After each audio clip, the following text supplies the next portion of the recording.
जय हिंद साथियों, नमस्कार। स्वागत है आप सभी का लूसेंट जी के रिवीजन क्लास में। तो दोस्तों, आज के वीडियो में पॉलिटी का एक महत्वपूर्ण टॉपिक कवर करेंगे जो कि आपके आगामी एग्जाम्स के लिए बहुत ही महत्वपूर्ण होने वाला है। दोस्तों, उम्मीद है वीडियो आपको पसंद आएगा। इस वीडियो में हम सीधे प्रश्न और सीधे उत्तर डिस्कस करेंगे ताकि कम से कम समय में अधिक से अधिक रिवीजन हम कर सकें। क्वेश्चन नंबर 1 है, यथार्थ में कार्यपालिका की समस्त सत्ता निम्नलिखित में से किसमें निहित होती है? तो दोस्तों, प्रश्न के अनुसार राइट आंसर होगा ऑप्शन ए, मंत्री परिषद। चलिए, क्वेश्चन नंबर 2, भारत के केंद्रीय मंत्री परिषद की बैठक की अध्यक्षता करते हैं। दोस्तों, भारत की जो केंद्रीय मंत्री परिषद है उसकी अध्यक्षता कौन करता है? तो प्रश्न का राइट आंसर होगा ऑप्शन सी। ठीक है, प्रधानमंत्री जो है मंत्री परिषद की बैठक की अध्यक्षता करता है। क्वेश्चन नंबर 3 देखेंगे, मंत्री परिषद निम्नलिखित में से किसके प्रसाद प्रयत्न का पदासीन रहता है? दोस्तों, परीक्षा में यह प्रश्न पूछा जा चुका है, तो राइट आंसर होगा option B, Lok Sabha. Question number 4, कौन व्यक्ति मंत्री परिषद का सदस्य हो सकता है? तो दोस्तों, ऑप्शन सी, संसद का सदस्य। ठीक है, ऑप्शन सी प्रश्न का राइट आंसर होगा संसद का सदस्य। अगला प्रश्न है, क्या राज्यसभा में मनोनीत व्यक्ति मंत्री परिषद का सदस्य बन सकता है? दोस्तों, इंपॉर्टेंट क्वेश्चन है परीक्षा की दृष्टि से, तो राइट आंसर होगा ऑप्शन ए, हां। चलिए, क्वेश्चन नंबर 6 की ओर बढ़ेंगे। मंत्री परिषद के सदस्यों को पद की गोपनीयता की शपथ कौन दिलाता है? दोस्तों, one of the most important question है इस टॉपिक का, तो राइट आंसर होगा ऑप्शन ए, राष्ट्रपति जो है मंत्री परिषद के सदस्यों को पद की गोपनीयता की शपथ दिलाता है। क्वेश्चन नंबर 7 है, कोई व्यक्ति संसद के किसी भी सदन का सदस्य हुए बिना केंद्र में कितनी अवधि तक मंत्री रह सकता है? तो दोस्तों, प्रश्न का राइट आंसर होगा ऑप्शन बी, 6 महीने तक। क्वेश्चन नंबर 8, मंत्री परिषद में शामिल होते हैं। तो दोस्तों, मंत्री परिषद में प्रधानमंत्री एवं अन्य मंत्री शामिल होते हैं। ठीक है, तो ऑप्शन डी प्रश्न के अनुसार राइट आंसर होगा। क्वेश्चन नंबर 9 है, मंत्री परिषद में मंत्रियों की संख्या। तो दोस्तों, मंत्री परिषद में मंत्रियों की जो संख्या है ये मंत्रिमंडल से अधिक होती है। ठीक है, ऑप्शन सी प्रश्न का सही उत्तर होगा। दोस्तों, वीडियो के अंत में कमेंट करके जरूर बताएं कि आपका स्कोर कितना रहा था। चलिए, क्वेश्चन नंबर 10 है, मंत्री परिषद में कितने स्तर के मंत्री होते हैं? तो दोस्तों, प्रश्न का राइट आंसर होगा ऑप्शन सी, 3। क्वेश्चन नंबर 11 है, मंत्री परिषद में निम्नलिखित में से कौन शामिल नहीं रहता है? कैबिनेट मंत्री, राज्य मंत्री, उप मंत्री या संसदीय सचिव? तो दोस्तों, प्रश्न का राइट आंसर होगा ऑप्शन डी, संसदीय सचिव। चलिए, बढ़ेंगे अगले प्रश्न की ओर। क्वेश्चन नंबर 12 है, मंत्री परिषद में वरीयता की दृष्टि से मंत्रियों का सही क्रम है। दोस्तों, वेरी वेरी इंपॉर्टेंट क्वेश्चन है परीक्षा की दृष्टि से, तो याद रखेंगे ऑप्शन ए, कैबिनेट मंत्री, राज्य मंत्री तथा उप मंत्री। ठीक है, ये इसका वरीयता की दृष्टि से सही क्रम होगा। दोस्तों, मैं आपको बता दूं, यदि आपने लूसेंट जी के रिवीजन क्लास की जो प्रीवियस वीडियोस है वो नहीं देखी है तो आप प्लेलिस्ट पर जाकर सभी वीडियो जरूर देखें, क्योंकि ये वीडियो आपके लिए सभी कॉम्पिटिटिव एग्जाम्स हेतु बहुत ही महत्वपूर्ण होने वाली है। चलिए, अगला प्रश्न है, मंत्री परिषद व्यक्तिगत रूप से उत्तरदायी होता है। तो दोस्तों, मंत्री परिषद व्यक्तिगत रूप से जो है राष्ट्रपति के प्रति उत्तरदायी होता है, तो ऑप्शन ए प्रश्न का राइट आंसर होगा। क्वेश्चन नंबर 14, संघीय मंत्री परिषद के मंत्री उत्तरदायी होते हैं। तो दोस्तों, ये केवल लोकसभा के प्रति उत्तरदायी होते हैं। अगला प्रश्न है, भारत में किसी भी सदन का सदस्य हुए बिना कोई व्यक्ति कब तक मंत्री पद पर आसीन रह सकता है? दोस्तों, महत्वपूर्ण प्रश्न परीक्षा में पूछा जा चुका है, तो राइट आंसर होगा ऑप्शन बी, 6 माह तक। चलिए, क्वेश्चन नंबर 16, भारत में वह मंत्री जो संसद के दोनों में से किसी सदन का सदस्य नहीं है उसे मंत्री के पद से मुक्त हो जाना पड़ता है। तो दोस्तों, 6 मास के बाद, ठीक है, यानी कि 6 महीने के बाद जो है उसे मंत्री पद से मुक्त हो जाना पड़ेगा। चलिए, क्वेश्चन नंबर 17, भारतीय संविधान के निम्नलिखित प्रावधानों में से कौन सा प्रावधान मंत्री परिषद की नियुक्ति तथा पदच्युति को विवेचित करता है? तो दोस्तों, प्रश्न के अनुसार राइट आंसर होगा ऑप्शन डी, अनुच्छेद 75। ठीक है, आर्टिकल 75। नेक्स्ट क्वेश्चन, भारतीय संविधान के अनुच्छेद 74 और 75 किन विषयों पर विचार करते हैं? दोस्तों वेरी वेरी इंपॉर्टेंट क्वेश्चन है। राइट आंसर होगा ऑप्शन ए मंत्रिपरिषद। चलिए क्वेश्चन नंबर 19, संघीय मंत्रिपरिषद अपने आचरण के लिए किसके प्रति उत्तरदायी होता है? तो दोस्तों ये लोकसभा के प्रति उत्तरदायी होता है। अगला प्रश्न है मंत्रिपरिषद है, तो दोस्तों मंत्रिपरिषद कैबिनेट से एक बड़ा निकाय है, ठीक है। ऑप्शन सी प्रश्न का राइट आंसर होगा कैबिनेट से बड़ा निकाय। क्वेश्चन नंबर 21, भारत में मंत्रिपरिषद के अधिकतर सदस्य लिए जाते हैं। तो दोस्तों भारत में मंत्रिपरिषद के जो अधिकतर सदस्य है ये लोकसभा से लिए जाते हैं। क्वेश्चन नंबर 22, मंत्रिमंडल का गठन कौन करता है? तो दोस्तों मंत्रिमंडल का जो गठन है ये सिर्फ केंद्रीय मंत्रीगण करते हैं, ठीक है। ऑप्शन बी प्रश्न के अनुसार राइट आंसर होगा सिर्फ केंद्रीय मंत्रीगण। चलिए अगला प्रश्न है केंद्र सरकार में राज्य मंत्री की क्या स्थिति है? तो दोस्तों प्रश्न के अनुसार राइट आंसर होगा ऑप्शन डी, वह केंद्र सरकार का ऐसा मंत्री होता है जो कि मंत्रिमंडल का सदस्य नहीं होता है। क्वेश्चन नंबर 24 है स्वतंत्रता के पश्चात मंत्रिपरिषद के खिलाफ पहला अविश्वास प्रस्ताव कब लाया गया था? दोस्तों वेरी वेरी इंपॉर्टेंट क्वेश्चन है परीक्षा की दृष्टि से, तो याद रखिएगा ऑप्शन सी 1963 में 1963 में जो है मंत्रिपरिषद के खिलाफ पहला अविश्वास प्रस्ताव लाया गया था। क्वेश्चन नंबर 25 है सामूहिक रूप से मंत्रिपरिषद किसके प्रति उत्तरदायी होता है? दोस्तों महत्वपूर्ण प्रश्न है, सही उत्तर होगा ऑप्शन सी लोकसभा के प्रति। चलिए बढ़ेंगे अगले प्रश्न की ओर। क्वेश्चन नंबर 26 है यथार्थतः मंत्रिपरिषद तब तक पद पर बना रहेगा जब तक कि उसे डैश डैश का विश्वास प्राप्त हो। तो दोस्तों प्रश्न का राइट आंसर होगा option D Lok Sabha. Next question मंत्रिपरिषद के वित्तीय कार्यों में शामिल है। तो दोस्तों बजट तैयार कर संसद में पेश करना, ठीक है। ऑप्शन ए जो है प्रश्न का राइट आंसर होगा। मंत्रिपरिषद के वित्तीय कार्यों में क्या शामिल है? बजट तैयार कर संसद में पेश करना।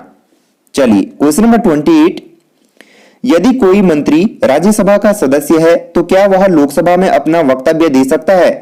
दोस्तों अच्छा क्वेश्चन है, आपको याद रखना है। राइट आंसर होगा ऑप्शन ए हां। नेक्स्ट क्वेश्चन निम्नलिखित में से किस परिस्थिति में मंत्रिपरिषद विघटित नहीं हो सकती है? तो दोस्तों प्रश्न का राइट आंसर होगा ऑप्शन ए किसी मंत्री के पदत्याग से। अगला प्रश्न है मंत्रिपरिषद से पदत्याग करने के लिए मंत्री किसे अपना पदत्याग संबोधित करता है? तो दोस्तों मंत्रिपरिषद से पदत्याग करने के लिए मंत्री जो है अपना पदत्याग संबोधित करता है राष्ट्रपति को, ठीक है। ऑप्शन ए राष्ट्रपति। क्वेश्चन नंबर 31, संघीय मंत्रिपरिषद में सदस्यों की अधिकतम संख्या कितनी हो सकती है? दोस्तों वेरी वेरी इंपॉर्टेंट क्वेश्चन है। राइट आंसर होगा ऑप्शन बी लोकसभा की कुल सदस्य संख्या का 15%। चलिए अगला प्रश्न है राजनीतिक शब्दावली में शून्यकाल का अर्थ है। तो दोस्तों प्रश्न का सही उत्तर होगा ऑप्शन डी प्रश्न उत्तर सत्र। क्वेश्चन नंबर 33, भारतीय गणराज्य में वास्तविक कार्यकारी प्राधिकार निम्नलिखित में से किसके पास होता है? तो दोस्तों प्रश्न का राइट आंसर होगा ऑप्शन डी मंत्रिपरिषद। क्वेश्चन नंबर 34, जो व्यक्ति सांसद न हो क्या उसे मंत्री नियुक्त किया जा सकता है? तो दोस्तों प्रश्न का राइट आंसर होगा ऑप्शन डी हां, उसे 6 महीनों के भीतर संसद सदस्य बनना होगा, ठीक है। चलिए क्वेश्चन नंबर 35 है भारत के संविधान के अनुच्छेद 75(3) के अनुसार मंत्रिपरिषद निम्नलिखित में से किसके प्रति सामूहिक रूप से जिम्मेदार होता है? दोस्तों कई बार यह प्रश्न पूछा जा चुका है, रिपीटेड क्वेश्चन है। राइट आंसर होगा option C Lok Sabha. Next question संसदीय तंत्र में निम्नलिखित में से वास्तविक कार्यपालिका कौन है? तो दोस्तों प्रश्न का राइट आंसर होगा ऑप्शन बी मंत्रिपरिषद। अगला प्रश्न है मंत्रिपरिषद किस सिद्धांत पर कार्य करती है? तो दोस्तों मंत्रिपरिषद जो है निजी उत्तरदायित्व सिद्धांत पर तथा सामूहिक उत्तरदायित्व सिद्धांत पर, यानी कि उपयुक्त दोनों पर, ठीक है। चलिए क्वेश्चन नंबर 38, स्वतंत्र भारत की प्रथम मंत्रिपरिषद में प्रधानमंत्री सहित कुल कितने सदस्य थे? तो दोस्तों राइट आंसर होगा ऑप्शन सी 36। अगला प्रश्न है, स्वतंत्र भारत की प्रथम मंत्रिपरिषद में शामिल एकमात्र महिला मंत्री कौन थी? तो दोस्तों प्रश्न का राइट आंसर होगा ऑप्शन डी राजकुमारी अमृत कौर। नेक्स्ट क्वेश्चन, स्वतंत्र भारत के प्रथम मंत्रिमंडल में केंद्रीय शिक्षा मंत्री कौन थे? तो दोस्तों प्रश्न का सही उत्तर होगा ऑप्शन सी मौलाना अब्दुल कलाम आजाद। चलिए नेक्स्ट क्वेश्चन देखेंगे। क्वेश्चन नंबर 41 है, स्वतंत्र भारत के प्रथम प्रतिरक्षा मंत्री कौन थे? तो दोस्तों प्रश्न के अनुसार राइट आंसर होगा ऑप्शन बी सरदार बलदेव सिंह। नेक्स्ट क्वेश्चन, स्वतंत्र भारत के प्रथम वित्त मंत्री कौन थे? दोस्तों यह प्रश्न परीक्षा में बार बार पूछा जाता है तो आपको याद रखना है।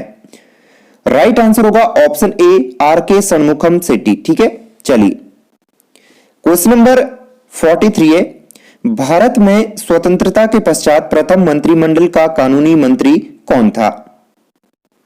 तो दोस्तों राइट आंसर होगा option D B R Ambedkar. Next question, निम्नलिखित में से कौन से व्यक्ति ने स्वतंत्र भारत के प्रथम गृह मंत्री के रूप में कार्य किया? तो दोस्तों प्रश्न का सही उत्तर होगा ऑप्शन डी सरदार वल्लभ भाई पटेल। अगला प्रश्न है, संघीय मंत्रिपरिषद से पदत्याग करने वाला पहला मंत्री कौन था? तो दोस्तों श्यामा प्रसाद मुखर्जी प्रश्न का राइट आंसर होगा। श्यामा प्रसाद मुखर्जी संघीय मंत्रिपरिषद से पदत्याग करने वाला पहला मंत्री था। क्वेश्चन नंबर 46 है, संघीय मंत्रिपरिषद में सबसे लंबी अवधि तक लगातार एक ही विभाग का कार्यभार संभालने वाले केंद्रीय मंत्री कौन है? तो दोस्तों प्रश्न का राइट आंसर होगा ऑप्शन बी राजकुमारी अमृत कौर। नेक्स्ट क्वेश्चन, निम्नलिखित में से कौन संघीय मंत्रिपरिषद में किसी न किसी विभाग के मंत्री 28 वर्ष से अधिक समय तक बीच में 2.5 वर्ष छोड़कर लगातार बने रहे? तो दोस्तों प्रश्न का सही उत्तर होगा ऑप्शन सी जगजीवन राम। चलिए नेक्स्ट क्वेश्चन, सबसे कम अवधि मात्र 5 दिन तक केंद्रीय मंत्री बने रहने का रिकॉर्ड किसके नाम है? तो दोस्तों प्रश्न का सही उत्तर होगा option B H R Khanna. Next question, निम्नलिखित में से किसका भारत के संविधान में स्पष्ट उल्लेख नहीं है पर परिपाटी के रूप में पालन किया जाता है? तो दोस्तों ऑप्शन सी प्रश्न का राइट आंसर हो जाएगा, मंत्रिपरिषद में भारत के सभी भागों का प्रतिनिधित्व हो।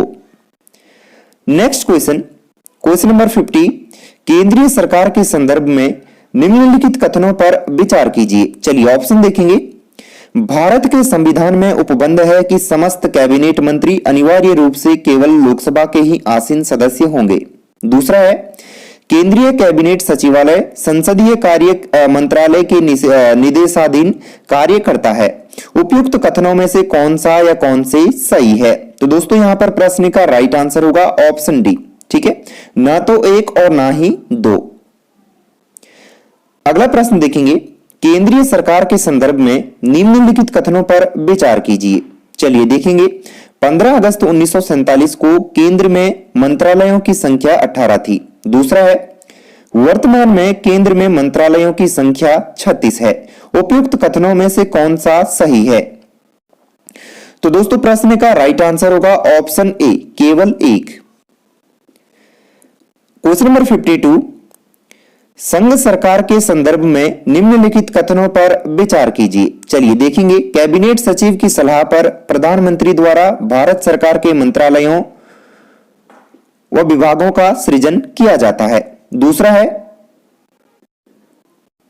हर एक मंत्रालय को प्रधानमंत्री की सलाह पर भारत के राष्ट्रपति द्वारा किसी मंत्री को प्रदान किया जाता है। उपयुक्त कथनों में से कौन सा सही है? तो दोस्तों क्वेश्चन 52 का राइट आंसर होगा ऑप्शन बी केवल 2। ठीक है, चलिए नेक्स्ट क्वेश्चन, निम्नलिखित में से कौन भारत के केंद्रीय वित्त मंत्री रहे हैं? V P Singh, R Venkataraman, Y V Chavan, Pranab Mukherjee. तो देखिए दोस्तों यहां पर प्रश्न का सही उत्तर हो जाएगा ऑप्शन डी। ठीक है, 1, 2, 3 और 4 यानी कि ये सभी जो है भारत के केंद्रीय वित्त मंत्री रहे हैं। अगला प्रश्न है, इस प्रश्न में दो वक्तव्य है, एक को कथन ए तथा दूसरे को कारण आर कहा गया है। इन दोनों वक्तव्यों का सावधानी पूर्वक परीक्षण कर इस प्रश्न का उत्तर नीचे दिए गए कोड की सहायता से चुनिए। चलिए देखेंगे। कथन ए, भारतीय संघ में मंत्री परिषद संयुक्त रूप से लोकसभा और राज्यसभा दोनों के प्रति उत्तरदायी है। कारण आर है, लोकसभा और राज्यसभा दोनों के सदस्य संघीय सरकार में मंत्री बनाने के लिए पात्रता रखते हैं। तो दोस्तों यहां पर हमें सही कूट का चयन करना है, तो प्रश्न का राइट आंसर होगा ऑप्शन डी। ए गलत है परंतु आर सही है। चलिए नेक्स्ट क्वेश्चन, निम्नलिखित में से कौन सा एक प्रस्ताव भारत में मंत्रिपरिषद रख सकती है? तो दोस्तों प्रश्न का राइट आंसर होगा ऑप्शन डी, विश्वास प्रस्ताव। नेक्स्ट क्वेश्चन, निम्नलिखित में से कौन सा भारत में प्रशासन पर विधायी नियंत्रण का एक साधन नहीं है? तो दोस्तों प्रश्न का सही उत्तर होगा ऑप्शन ए, सदन का विघटन। क्वेश्चन नंबर 57, मंत्रिपरिषद सामूहिक रूप से उत्तरदायी होता है लोकसभा के प्रति एक संवैधानिक बाध्यता के अंतर्गत, अनुच्छेद 75(3) के अनुसार या अनुच्छेद 74(3) के अनुसार। उपयुक्त में से कौन सा कथन सही है? तो दोस्तों प्रश्न का राइट आंसर हो जाएगा ऑप्शन बी, 1, 2 और 3। ठीक है, यानी कि लोकसभा के प्रति एक संवैधानिक बाध्यता के अंतर्गत तथा अनुच्छेद 75(3) के अनुसार। तो यहां पर ऑप्शन बी राइट आंसर होगा, 1, 2 और 3। ठीक है, चलिए तो दोस्तों उम्मीद है वीडियो आपको पसंद आया होगा। इसी प्रकार से हम लुसेंट जी के ऑब्जेक्टिव बुक को कंप्लीट करेंगे। दोस्तों यदि आपने अभी तक चैनल को सब्सक्राइब नहीं किया है तो चैनल को सब्सक्राइब करके बेल आइकन जरूर प्रेस करें ताकि लेटेस्ट वीडियोस का नोटिफिकेशन आपको मिलते रहे। तो मिलेंगे एक और नई वीडियो के साथ। जय हिंद, जय भारत, जय उत्तराखंड।